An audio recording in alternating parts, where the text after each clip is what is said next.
É muito bom, maravilhoso. Nós podemos ter mais um privilégio de estudarmos a palavra de nosso Deus. Estamos em mais uma noite, nossa semana de oração. E ontem à noite, meus irmãos, nós estudamos um tema muito importante, que foi a queda de Babilônia.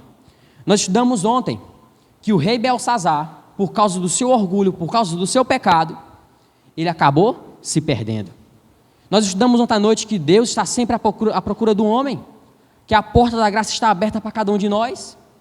O que Deus precisa, e que Deus precisa de cada um de nós para poder finalizar a sua obra nesse mundo. Meus amigos, nós vamos estudar nessa noite sobre Daniel capítulo 6 e vamos tentar tirar algumas lições para a nossa vida espiritual. A história de Daniel na cova dos leões. Esses dias nós estamos estudando o livro de Daniel e estamos tirando várias lições para a nossa vida espiritual. E nessa noite nós vamos estudar Daniel capítulo 6. Abre sua Bíblia no livro de Daniel, no capítulo 6, a partir do versículo 1.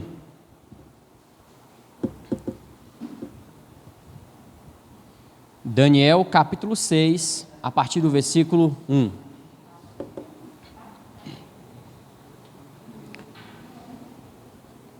Todos acharam, amém? Daniel, capítulo 6, a partir do versículo 1, diz assim, irmãos: Pareceu bem a Dario construir sobre o reino 120 sátrapas, que estivesse por todo o reino. Versículo 2: E sobre eles 3 presidentes, dos quais Daniel era um, a quais estes sátrapas dessem conta, para que o rei não sofresse dano. Versículo 3: Então mesmo Daniel se distinguiu destes presidentes sátrapas, porque nele havia um espírito excelente. O rei pensava em estabelecer sobre todo o reino. Versículo 4: Então os presidentes e os sátrapas procuravam ocasião para acusar Daniel a respeito do reino, mas não puderam achá-lo, nem culpa alguma, porque ele era fiel, e não se achava nele nenhum erro, nem culpa. No versículo 5 diz assim, irmãos: Disseram, pois, estes homens: Nunca acharemos ocasião alguma para acusar a este Daniel, se a não procurarmos contra ele na lei do seu Deus. Agora foca nesse versículo 6.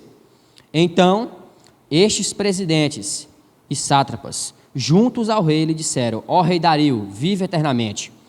Todos os presidentes do reino, os prefeitos e os sátrapas, conselheiros e governadores, concordaram em que o rei estabeleça um decreto e faça firme o interdito que todo homem que por espaço de 30 dias fazer petição a qualquer outro deus ou qualquer homem, e não a ti, ó rei, seja lançado na cova dos leões. Nesse momento, feche seus olhos e vamos mais uma vez fazermos uma oração. Pai querido, estamos nesse momento com a tua palavra aberta e queremos que nessa noite a mesma venha falar aos nossos corações, que possamos estender a história de Daniel do capítulo 6, porque nesses dias estamos no livro de Daniel, que é um livro para os nossos dias. Colocamos nossa vida em tuas mãos, em nome de Jesus, amém. Pois bem, amigos, esses dias nós estamos no livro de Daniel e hoje nós estamos sobre a queda de Babilônia, Daniel capítulo 5. Hoje nós vamos estudar Daniel capítulo 6 e vamos tentar tirar algumas lições para a nossa vida espiritual. Amigos, como nós estudamos ontem, a queda de Babilônia ocorreu no ano 539 a.C.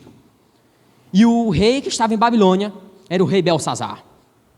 Nós entendemos que o rei Belsazar, Deus deu muita oportunidade de salvação para que ele pudesse se salvar, mas que por causa do seu orgulho, por causa do seu pecado, Belsazar acabou perdendo a salvação. E aqui no livro de Daniel, no capítulo 6, inicia um império, que é o Império Medo-Persa. Nós estudamos ontem que Ciro entrou em Babilônia, desviou a água do rio Eufrates para que pudesse entrar por baixo do palácio babilônico e pudesse matar Belsazar, juntamente com aquelas pessoas que estavam ali. E naquele momento, o Império Babilônico caiu. A partir daquele momento, iniciou o Império Medo-Persa, de Ciro e Dario. Sabe, amigos, Deus, em todo o tempo da história, ele sempre teve um homem fiel. Aqui no livro de Daniel, no capítulo 6, irmãos, nós encontramos a história de um homem justo, um homem reto, um homem santo que se desviava do mal. Um homem que vivia uma vida de oração. E esse homem era Daniel. O capítulo 6 trata a vida de Daniel, a experiência de Daniel, a confiança de Daniel no Senhor Todo-Poderoso. Sabe, amigos, Aqui no livro de Daniel, capítulo 6, relata que o rei Dario, ele conseguiu 120 sátrapas para botar no Império Medo-Persa. E 3 presidentes. Um desses 3 presidentes, quem era um deles? Daniel. Daniel era um dos 3 presidentes que ia conseguir ali organizar o Império Medo-Persa. Sabe, amigos, a história diz que Daniel, por ser um homem justo, um homem reto, ele sofreu muita perseguição por causa do Evangelho. Daniel, ele era um homem santo, ele era um homem diferente, ele vivia diferente. Ou seja, Daniel, ele vivia uma vida íntima com o Senhor todos os dias. Sabe, amigos, a Bíblia diz que chegou um momento que o rei Dario olhou para Daniel, ele admirava Daniel. Chega um momento quando ele olha para Daniel, a Bíblia diz que ele queria dar um cargo muito importante para Daniel no Império Medo-Persa. E os 2 presidentes que estavam do lado de Daniel, juntamente com 120 sátrapas, a Bíblia diz que eles começaram a ter inveja de Daniel. Eles começaram a ficar com ciúmes. Sabe, amigo, nesse momento, iniciou uma grande perseguição no Império Medo-Persa contra a vida do profeta Daniel. Por quê? Daniel, como eu falei para vocês agora há pouco, era um homem reto, um homem justo. Ou seja, quando as pessoas olhavam para Daniel, eles viam em Daniel o Senhor Jesus Cristo. Quando as pessoas andavam com Daniel, eles viam que Daniel tinha intimidade com o Senhor. Ou seja, amigos, Daniel era um homem que vivia intimamente ligado ao Senhor. E esses presidentes, esses 120 sátrapas, eles começaram a ter inveja de Daniel. Sabe o que eles fizeram? Chegaram até o rei Dario e falaram assim: ó rei, é o seguinte, nós os prefeitos, os governadores, nós estávamos conversando e nós achamos bem que o rei fizesse um decreto. Agora, como que seria esse decreto? Um decreto que durasse 30 dias. Ou seja, se tiver alguma pessoa aqui no Império Medo-Persa, que essa pessoa adore outros deuses e não ligue para o Senhor, essa pessoa no meio deve ser jogada onde? Na cova? Na cova dos leões. Então, rei, faça um decreto, porque se existir um homem aqui no Império Medo-Persa que adorar outros deuses, nós devemos matar esse homem. Sabe, amigos, Daniel sofreu uma grande perseguição. Amigos, a primeira lição nós podemos tirar aqui do sermão dessa noite: se você quer ser fiel ao Senhor, se você quer ser temente ao Senhor, se prepare, porque você vai sofrer perseguição. Se você quer ser um homem diferente na sociedade, uma mulher diferente na sociedade, se você quer ser diferente lá no seu trabalho, na faculdade, no colégio, não importa onde você for, você vai ser perseguido. Mas lembre-se de uma coisa: aqueles que são perseguidos por Cristo Jesus, no final, eles vão receber a coroa da vida eterna. Amém? Todos aqueles que vão ser perseguidos, eles vão sofrer, eles vão passar por aflição, momento de angústia, mas no final da caminhada cristã, elas vão receber a coroa da vida eterna. Daniel era um homem assim, irmãos. Ele não se preocupava com o que as pessoas achassem dele, ele continuava orando, ele continuava pregando, ele continuava vivendo, e nada abalava a fé de Daniel. Quando eu olho para a vida de Daniel, e eu olho para a experiência das pessoas nos nossos dias, é difícil você encontrar um homem que nem Daniel. Às vezes eu me pergunto, será que existe nos nossos dias pessoas que vivem que nem Daniel viveu? Sabe, irmãos, pode ser até difícil, mas não é impossível você viver que nem Daniel. É possível sim, amém? Quando você tem comunhão com o Senhor, você vai conseguir sim viver que nem Daniel, ter intimidade com o Senhor. E ali, irmãos, uma grande perseguição contra Daniel, contra a pessoa de Daniel.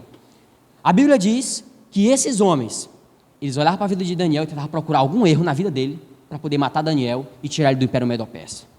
A história diz, irmão, que aqueles homens, aonde Daniel ia, eu imagino aqueles homens atrás de Daniel, tentando achar um erro na vida de Daniel.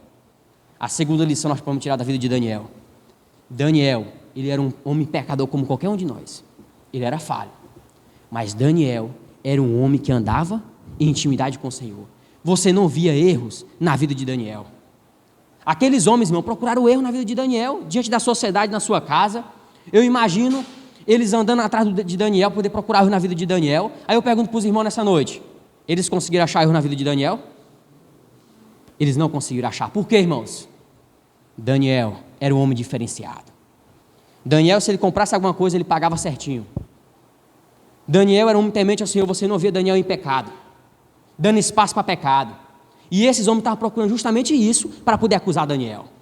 E quando eles não conseguiram achar isso, na vida de Daniel, a história diz que eles partiram para outra área da vida de Daniel.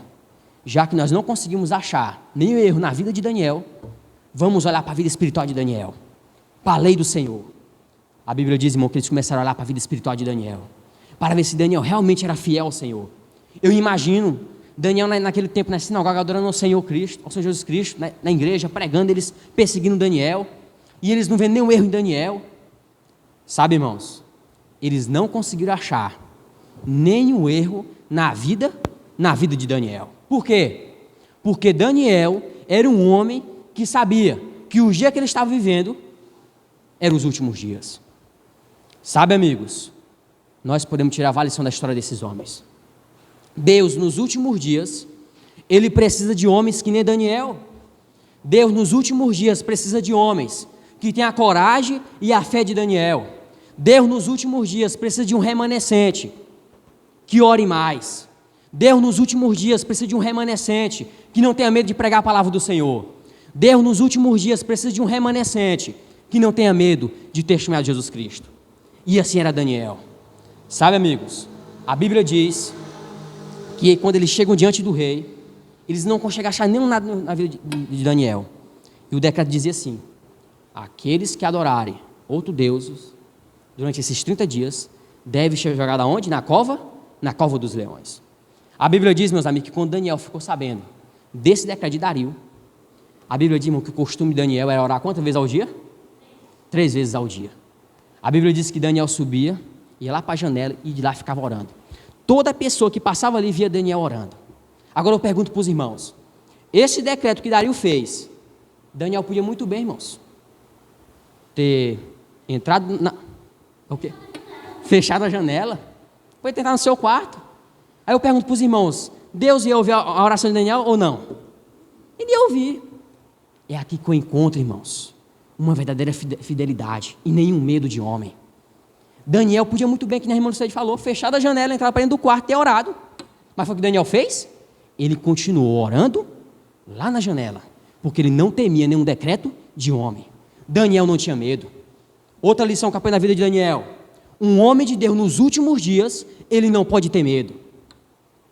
Uma mulher de Deus nos últimos dias não pode temer. Um verdadeiro cristão nos últimos dias, ele não tem medo, porque ele sabe, meus amigos, que a recompensa lá na frente vai valer a pena. Amém? Daniel tomava posse dessas recompensas, dessas bênçãos.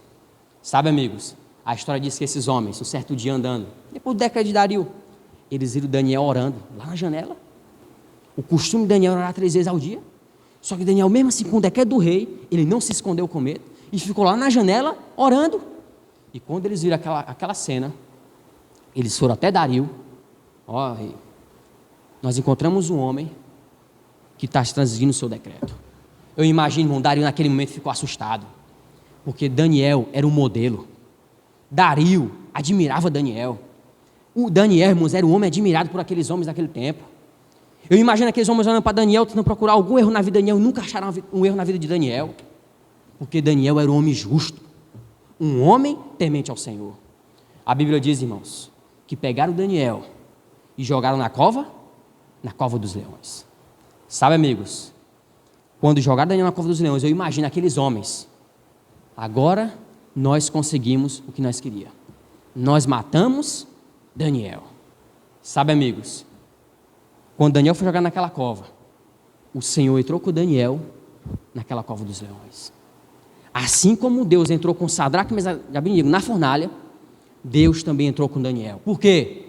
Porque Daniel era um homem justo, um homem santo. Santidade hoje, irmão, significa você o quê? Andar na contramão do mundo. Santidade é você ser separado. Já dizia um grande cristão: um homem santo é um homem poderoso nas mãos de Deus. E Daniel, irmãos, era um homem santo, um homem poderoso nas mãos de Deus. Sabe, amigo, quando Daniel estava ali naquela cova dos leões, a história diz que Dario ficou muito triste, porque Dario não queria que aqueles homens fizessem aquilo com Daniel. Mas como ele assinou o decreto, Daniel foi jogado na cova, porque Daniel, por causa da fidelidade de Daniel ao Senhor. A Bíblia diz, amigos, que Dario ficou a noite em jejum e oração pela vida de Daniel. Mas eu imagino Daniel naquela cova dos leões e o anjo do Senhor aparecendo diante de Daniel. A Bíblia diz, amigos, que Dario, durante o dia, foi até a cova e chamou pelo nome de Daniel. Daniel, servo do Deus vivo. Eu imagino Daniel olhando para Dario: ó rei, aqui está tudo tranquilo, porque o anjo me visitou. Eu imagino, meus amigos, Daniel sem nenhuma preocupação naquela cova. Sabe, amigos, Deus preservou a vida do seu profeta. Amigos, outra lição nós podemos tirar aqui nessa noite: não importa o que você esteja passando, meu amigo, não importa qual a perseguição que você esteja passando, Deus, no momento certo, Ele vai agir na sua vida. Amém? Seja um homem e uma mulher de oração. Olha a vida de Daniel. Daniel orava 3 vezes ao dia. Daniel, irmãos, era um homem que não se preocupava com as aflições desse mundo. Daniel estava com os pés na terra e os olhos no céu. Sabe, amigos, se nós olharmos para a história desses homens do passado, nós vamos contar a história de homens que viveram vida de oração assim que nem Daniel. O que dizer, irmão, da história de George Miller? O que dizer a história de George Miller? George Miller, irmão, nasceu no ano de 1805, um grande homem de Deus. Aos 20 anos de idade, a história diz que George Miller começou a servir ao Senhor. Aos 20 anos de idade, no ano de 1829, a história diz que George Miller foi para a Inglaterra, morar na Inglaterra. E no ano de 1829 ele inicia o seu ministério e ele fica a sua vida inteira ali na Inglaterra, testemunhando Jesus Cristo e sendo um homem de oração. Sabe, amigos, no ano de 1830, George Miller, depois de ter se casado, 3 semanas após seu casamento, a história diz que George Miller olhou para sua esposa e disse assim: nós vamos, a partir de hoje, saber depender do Senhor. A história diz, irmão, que George Miller, ele abriu mão do salário que ele recebia como pastor em uma igreja lá na Inglaterra, para poder viver dependendo do Senhor, para saber depender do Senhor. A história diz, irmãos, quando ele abriu mão daquele salário, juntamente com sua esposa, no ano de 1834, diz que houve uma grande epidemia lá na Inglaterra, aonde algumas pessoas morreram e algumas crianças ficaram órfãs, sem pais. E Deus botou um desejo no coração de George Miller: abrir orfanatos para poder receber essas crianças. A história diz que no ano de 1835, George Miller chegou diante da igreja e falou assim: irmãos, eu tenho um plano, eu tenho um sonho. Existe no nosso mundo muitas crianças que não têm pais. A história diz, irmão, que existiam crianças naquele tempo, em oficinas, mendigando pelas ruas. E o sonho de George Miller era poder acolher essas crianças, era poder dar comida para essas crianças, dar roupa para essas crianças, banhar essas crianças, para que essas crianças pudessem viver bem. No ano de 1836, o sonho de George Miller, depois de muitos dias de oração, foi realizado.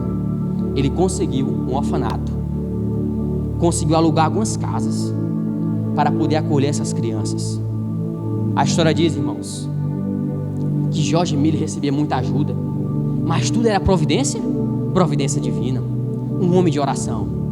Uma certa vez, irmão, diz que George Miller estava em um desses orfanatos e não tinha nada para comer naquele dia. Agora você imagina, a história diz que os funcionários começaram a ficar desesperados, começaram a perguntar para ele: amigo, como que nós vamos fazer? Não tem nada para nós comer, essas crianças vão passar fome. A história diz, irmão, que George Miller reuniu as crianças ao redor da mesa e fez uma oração que dizia assim: ó Senhor Deus Todo-Poderoso, obrigado pelo pão que o Senhor vai nos dar hoje. Sem nada na mesa, irmãos, sem nada na mesa. E as crianças ouvindo George orando, eu imagino os funcionários: esse homem está doido. Não tinha nada na mesa, irmãos, não tinha nada para eles comer, não tinha nada na cozinha, nem dinheiro na conta, nada do orfanato, nada. E ele reuniu as crianças e começou a orar: Senhor Deus, obrigado pelo alimento que o Senhor vai nos dar hoje. A história diz, irmão, que há alguns minutos uma pessoa apareceu batendo na porta. Era o padeiro da cidade. Quando George Miller abriu a porta, esse padre falou assim: Senhor Jorge, eu não consegui dormir essa noite, porque alguma coisa me falava que vocês não teriam nada para poder comer. Eu acordei às 2 horas da manhã para me poder preparar esses pães. E eu quero saber se vocês querem aceitar esses pães. A história diz que George Miller falou assim: isso foi providência divina, meu amigo. Ele pegou aqueles pães, botou na mesa. Demorou alguns minutos, outra pessoa apareceu batendo na porta. Era o leiteiro da cidade. Estava passando com a carruagem em frente do orfanato. A carruagem quebra. E o leiteiro chegou: olha, senhor Jorge, a minha carruagem acabou de quebrar aqui na frente. E eu quero saber se eu posso deixar esses leites aqui com vocês. Providência? Providência divina, irmãos. Não tinha nada para comer. Ele orou e Deus providenciou. A história diz que uma certa vez, George Miller orando no quarto, uma de suas funcionárias do orfanato chegou até batendo na porta: senhor Jorge, a rainha da Inglaterra veio falar com o senhor e ela está muito apressada. A história diz que ele falou assim: olha, fale para a rainha que nesse momento eu estou falando com o rei dos reis, o senhor dos senhores, e eu não vou atender ela. Só depois que eu terminar a minha audiência com o meu Todo-Poderoso, aí sim eu vou conversar com ela. Uma certa vez disse que George Miller estava em uma viagem a navio, viajando para o Canadá. Ele saiu um dia de segunda-feira, tinha que estar final de semana lá no Canadá. E a história diz que durante a viagem, irmãos, houve uma grande neblina, aonde atrapalhou a viagem. Diz que ele chegou até o capitão e falou assim: capitão, eu tenho que chegar final de semana em Canadá. Isso um dia de quarta-feira. A história diz que o capitão olhou para George e falou assim: isso é impossível, amigo. É impossível, com essa neblina não tem como. A história diz que George Miller apontou o dedo e falou assim: os meus olhos não estão nessa neblina, e sim no Deus que cuida da minha vida. A história diz que George Miller chamou o capitão daquele navio e foi para o porão daquele navio. Se ajoelharam. E a história diz que quando George Miller começou a orar, diz que ele fez uma simples oração e ele dizia assim: Senhor Deus, eu sei que é possível, mas se for a tua vontade, faz essa neblina passar daqui 5 minutos, porque o Senhor sabe do meu compromisso lá no Canadá no final de semana, e eu sei que é a tua vontade eu ir para lá, pois eu creio. Amém. A história diz que quando ele terminou a oração, diz que o comandante começou a orar. Ele triscou no comandante: comandante, não precisa orar, porque eu sei que você não tem confiança que Deus vai resolver a situação. Porque eu sei que Deus já resolveu a situação. Quando você se levantar, você vai ver que a neblina já passou. Sabe, comandante, eu tenho 57 anos. Nesses meus 57 anos, todos os dias eu tenho uma audiência com meu Senhor. E eu conheço o meu Senhor. E Ele ouviu sempre minhas orações. A história diz que eles se levantaram. E quando o capitão olhou, a neblina havia passado. Quando eu vi a história desse homem, a história de Daniel, eu acredito, irmãos, que a oração tem poder. Eu acredito que quando um homem vive uma vida de oração, Deus abre as janelas do céu para derramar a bênção na vida do seu povo. A história diz que George Miller estudou a Bíblia mais de 200 vezes, 50 vezes de joelho. Uma vez uma pessoa perguntou para ele: George Miller, o que falta na sua vida? Ele olhou para essa pessoa: o que falta é eu conhecer mais do meu Senhor Jesus Cristo e ter mais intimidade com Ele. A história diz que Deus respondeu, a história diz que ele tinha um caderno com mais de 50 mil orações respondidas. Homem de Deus. Amigo, eu não sei pelo que você está passando nessa noite. Ore ao Senhor, que Deus vai abrir as portas lá no céu para derramar a bênção na sua vida. Olha para a história de Daniel. Daniel foi fiel na oração, foi perseverante na oração, e foi um grande homem de Deus, um homem abençoado. Olha a história de George Miller, um homem de Deus, temente ao Senhor. É de homens assim que Deus precisa nos últimos dias, meus irmãos. Sabe, amigos, a serva do Senhor diz que a oração é a respiração da alma. Outras pessoas dizem que a oração é o suor da alma. Lutero já falava isso. Quanto tempo, meu amigo, você tira a sós com Deus em oração? A igreja de Deus nos últimos dias precisa ser uma igreja de oração. A igreja de Deus nos últimos dias precisa, meus irmãos, ser homens e mulheres de oração. Sabe, meus irmãos, enquanto vivemos nesse mundo, nós vamos passar por aflição assim que nem Daniel passou, assim como George Miller passou. Mas eles vão receber a recompensa da vida eterna. Deus também, meu amigo, nessa noite, Ele quer abençoar você. Amigo, talvez você esteja passando por um problema muito difícil na sua família. Deus, Ele sabe a sua dificuldade, o que você está passando. Deus, Ele está enxugando as suas lágrimas. E lembre-se, nenhuma tempestade dura para sempre. Depois da tempestade, o sol volta a brilhar. Sabe, amigos, o meu apelo para cada um de nós essa noite é: vamos ser homens e mulheres que nem Daniel, que nem George Miller, para que quando nosso Deus voltar nas nuvens dos céus, nós possamos fazer para aquele povo que vamos estar de pé e morar com nosso Deus lá nas mansões celestiais. Acredite, meus amigos, no poder da oração. Ore mais e fale menos. Estude mais a Bíblia. Seja um homem de consagração, uma mulher de consagração. Lutero passava 3 horas em oração com o Senhor. 3 horas. 3 horas. Por quê? Porque tinha intimidade. Deus, Ele quer ter intimidade com você, amigo, assim como você tem intimidade com um grande amigo seu. Que Deus te abençoe nessa noite, meu amigo, e que possamos viver que nem Daniel viveu, que nem George Miller viveu. Nesse momento, vamos ficar de pé e vamos cantar aquele hino orando.